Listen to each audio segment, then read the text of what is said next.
Hello everybody, out in YouTube land. This is your old friend, the East Tennessee Prepper.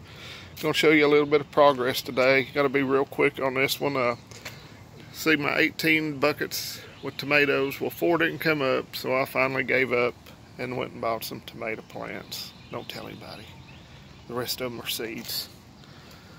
And here is the little tub we got for the chicks.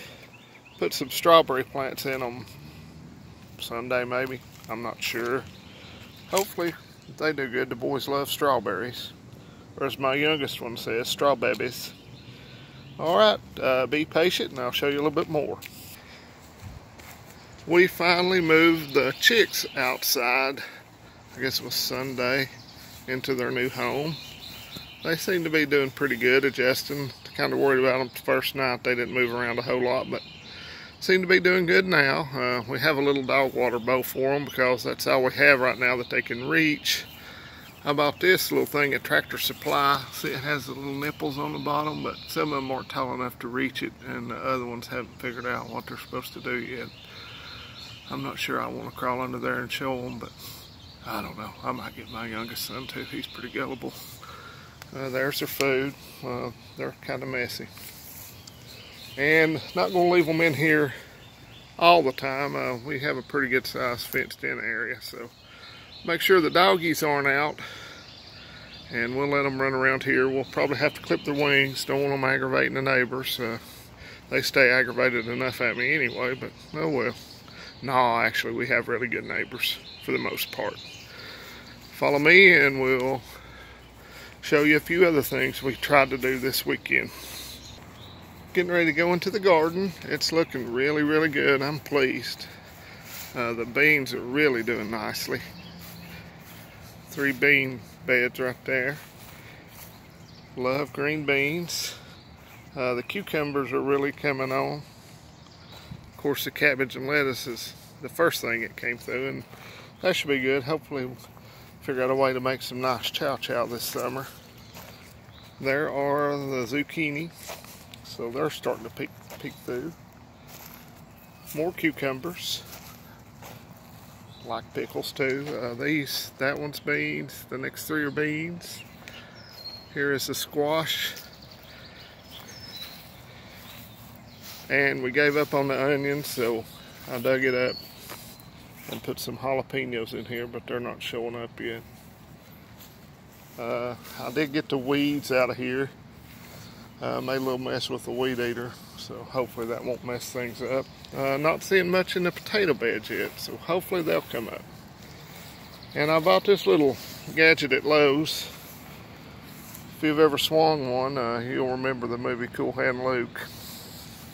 Not as much fun as I remember when I was a kid. But everything, the corn is looking pretty good. You can see right there, so hopefully we'll have some grilled corn on the cob, because that's about all the corn we'll have enough for. Another thing of beans.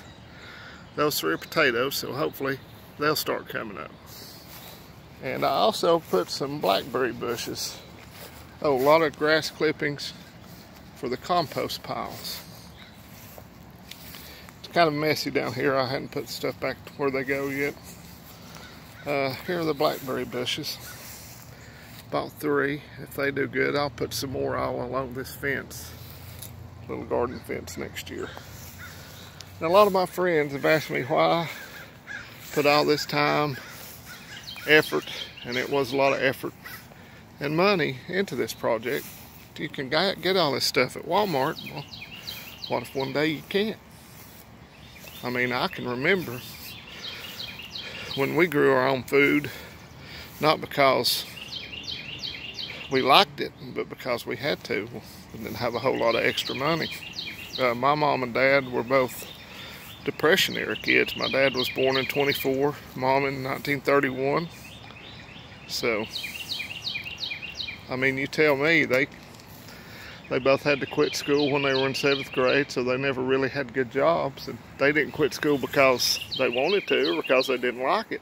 They just had to work on the farm. They had to survive. And I think that day could very possibly happen again. Now, I don't know how many people in this day and age could survive a Great Depression. I'm not saying one's coming, but I think when the bubble burst in 2008 and we had the Great Recession, that could have very easily turned into a depression if two of our former leaders hadn't put $12 trillion worth of debt into the system just to keep it afloat. And they really didn't fix anything. They just made the next bubble worse. So why do I do all this stuff? Well, maybe my kids loved last year picking green beans and eating tomato sandwiches, so maybe if I keep after them, they'll remember some of this stuff like I did when I was a kid, because I hadn't gardened in 30 some years till a couple of years ago. And I don't know, I hate the term woke, but I know what could happen. And I would like my kids to have the knowledge to be able to do something like this. If they want to, would be great, but if they had to, they would have the knowledge and the skills. Try to teach them some other stuff. I'd like to teach them, take them fishing, teach them to shoot, and that will come as they get older and show more maturity. And anyway, I like doing this, and we're supposed to get, it's looking a little dry, but we're supposed to get rain for the next couple of days, so that should help. But anyway, just a little bit of progress. Hadn't done a whole lot. We've had a stomach virus going through the house, and that's why this video is going to be, well, all my videos are short. I don't like talking that much, but it's not good for me to wander too far away from the bathroom at this point in time, if you know what I mean. But anyway, I hope everybody's having a great week, and I'll talk to you soon. East Tennessee Prepper. Adios.